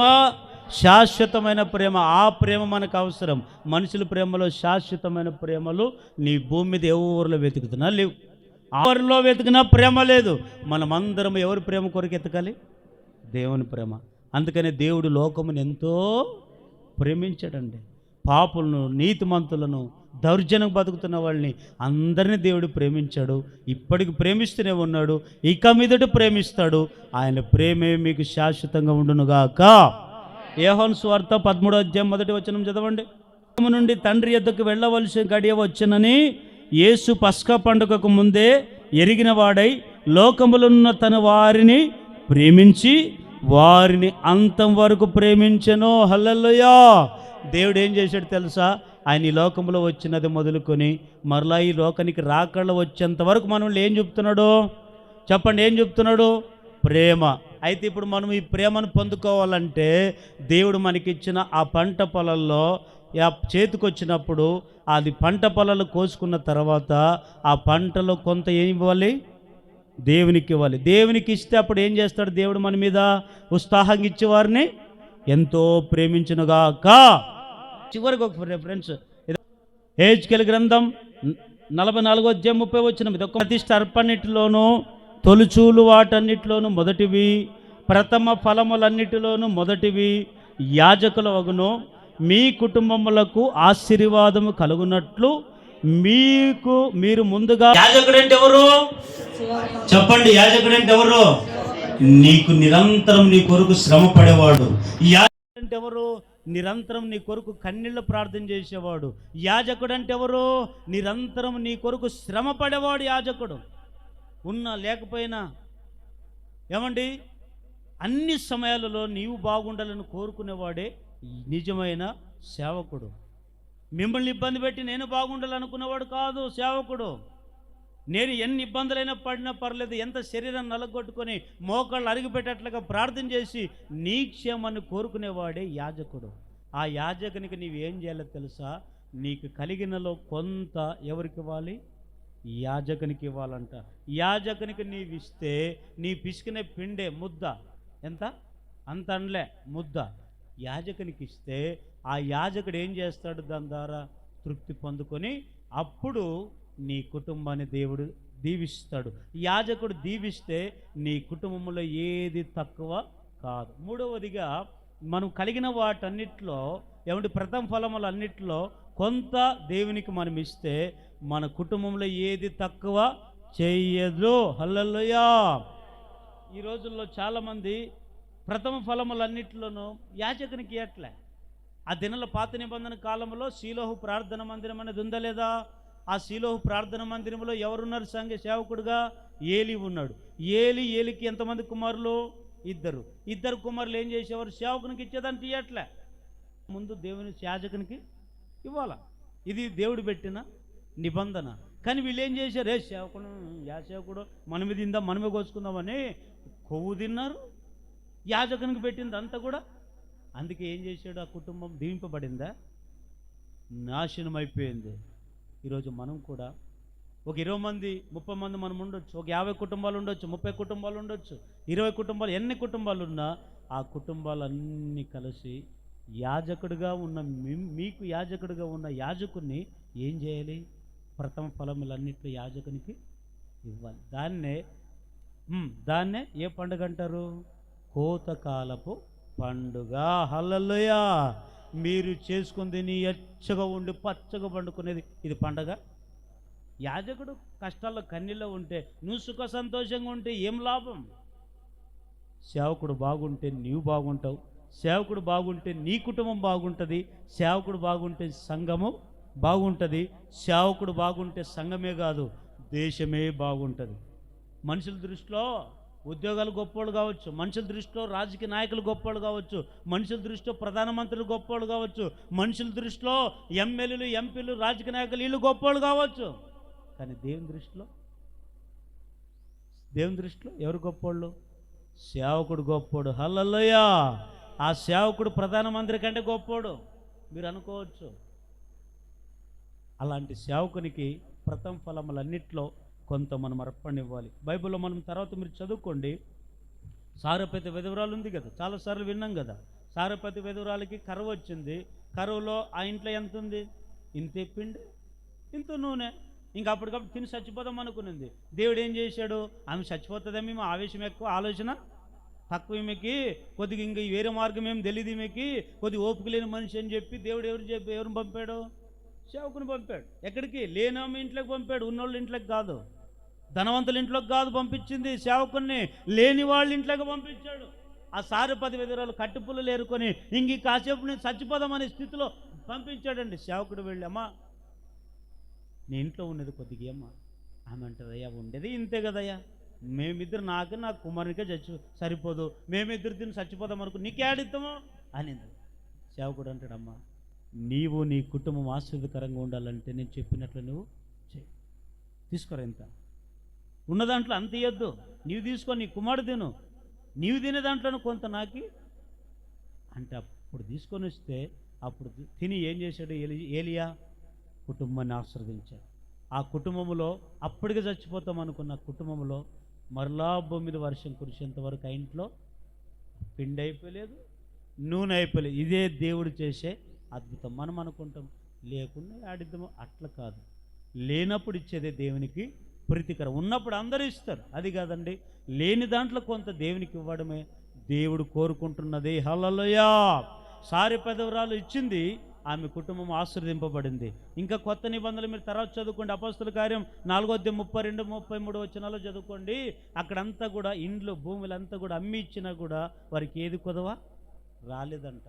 ఉన్న దాంట్లో దేవునికి ఇచ్చారు. ఎందుకు తెలుసా, మేము ఎన్ని బంగ్లాలు కట్టుకున్నా, ఎన్ని పొలాలు కొన్నా, భూములు కొన్నా, ఇవన్నీ కూడా ఒకరోజు కూలిపోయాయి. కానీ దేవుని మందిరం మేము కట్టుకుంటే, దేవాలయం మేము కట్టుకుంటే అది నిరంతరం నిలుస్తుంది. మా ఇండ్లు కట్టుకుంటే ఒకరోజు భూకంపం వచ్చి పడిపోవచ్చేమో, మా మేళ్ల మిద్దెలు మాకు ఉండవు. ఉంటే ఏం చేస్తామండి, ఆ ఇంట్లో నెమ్మది లేకపోతే. ఎన్ని మేళ్ళ మిద్దెలు ఉంటే ఏం చేస్తామండి, అది కాదు.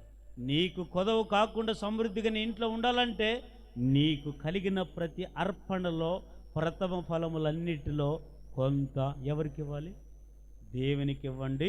దేవుడు మిమ్మల్ని దీవించునుగాక. మీ కుటుంబంలో మరింతగా దేవుడు ఏ కొదవ రానియకుండునుగాక. చెప్పండి, ఏ పండుగ ఇది?